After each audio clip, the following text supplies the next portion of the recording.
Segundo ano, aqui é o professor Tiago, nas nossas aulas de matemática, deixando meu olá oficial para vocês e já dando o enunciado aqui de novo capítulo, uma nova sessão, que é geometria espacial.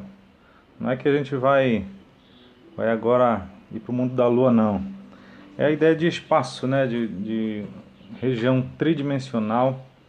Então, boa parte das coisas que nós vamos ver é, já vem te acompanhando desde o ensino fundamental. Acho que até educação infantil, muitas dessas noções. E se não tem, você deve ter experiência com alguma coisa nessa área. Então hoje nós vamos rever alguns conceitos, né? Muitas figuras, mas a ideia é essa, nos valer de que você já conhece muito dessas coisas. Muito bem, o que nós temos aqui? Nós temos vários tipos de sólidos, né, de figuras que são costumeiras nossas, e uma das mais próximas seria o cubo, né? Eu coloquei aí três figuras de um dado, um brinquedo em forma de cubo, um móvel, tal do puff, né? Então a gente tem algumas coisas, algumas características ou umas classificações que nós precisamos ver. O primeiro deles, nesse primeiro cubo aqui, seriam os vértices. No caso do cubo, nós temos 8 vértices. Dá para você ver aí que vai do A até o H. A, B, C, D, E, F, G, H. E normalmente os vértices eles são representados por letras maiúsculas. Nesse cubo do meio aqui, agora nós já temos o que nós chamamos de arestas. Então, enquanto o vértice era esse ponto aqui, né? Seriam os pontos que estão vermelhos. Aqui dá para ver que está os lados desse cubo, perdão, as arestas, né? Estão sendo representadas todas de vermelho. Também nós temos no cubo da direita ali o que nós chamamos de face. Então tem uma face que está destacada de rosa, que seria a face BCGF. Tá? Essa seria a forma de falar, de expressar, né? Representá-la. Aqui abaixo nós temos o que nós chamamos de retas. Então as arestas elas estão posicionadas exatamente em retas.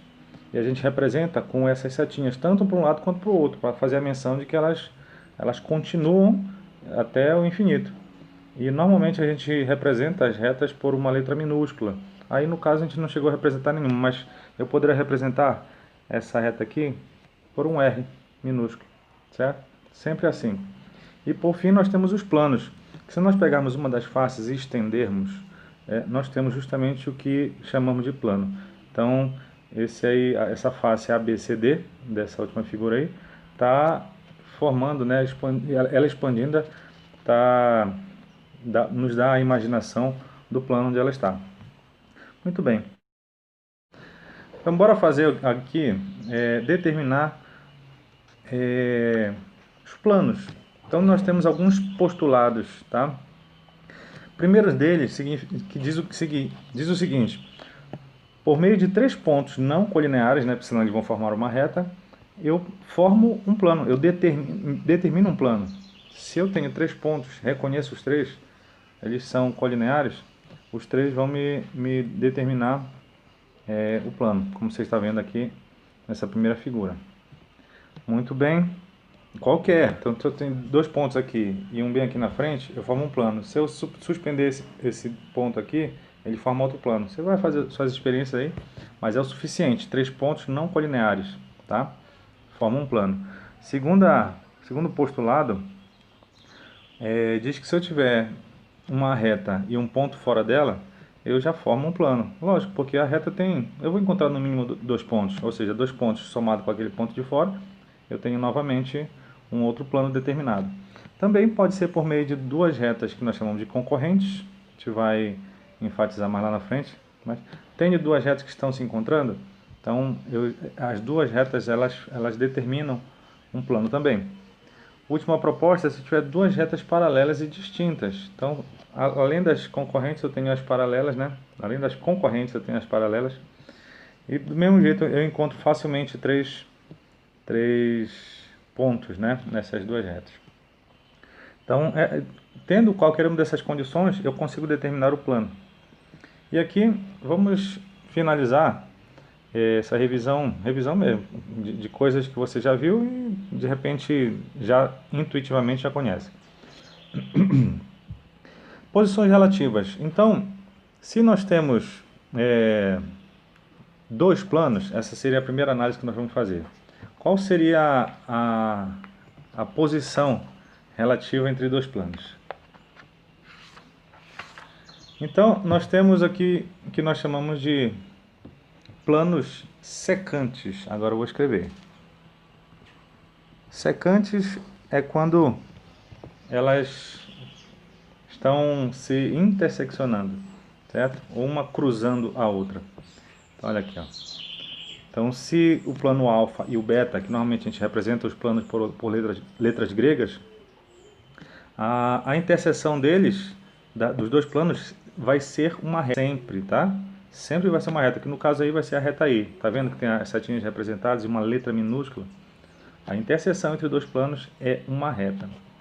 Mas também esses dois planos eles podem ser paralelos ou coincidentes. Então dá para perceber aí que, né, eles estão na mesma direção, vamos falar assim. Então, se nós encontrarmos dois planos ou coincidentes, né, um exatamente em cima do outro, ou acima, né, no caso do a alfa e beta sendo distintos. Então, secante ou paralelo ou coincidente. Então, essas seriam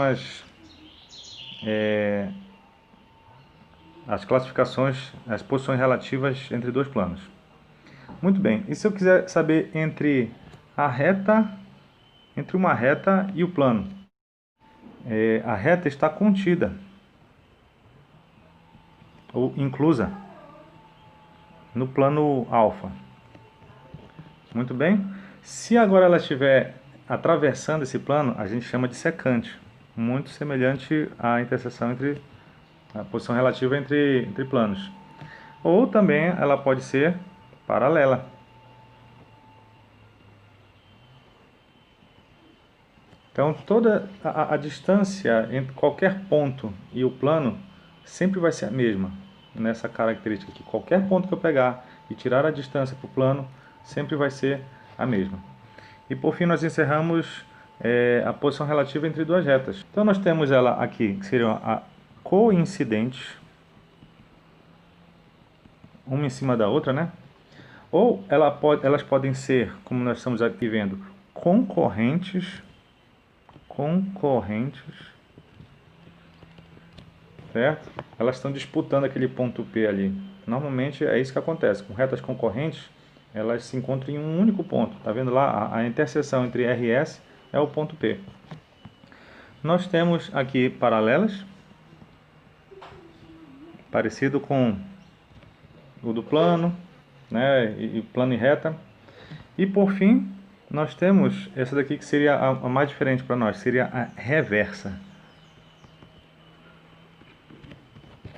Tudo bem? Ou seja, são retas que não são paralelas, são separadas, não são paralelas. Então qualquer outra disposição de duas retas que não for coincidente, que não for paralela, ela vai ser reversa. Tá? Não tem nenhum plano que coincide, que as duas estejam juntas. Tudo bem? Então essas foram as ideias para aquilo que nós vamos precisar a partir da próxima aula, que é poliedros. Tudo bem? Então vamos dar uma atenção lá nos exercícios e abraço para vocês.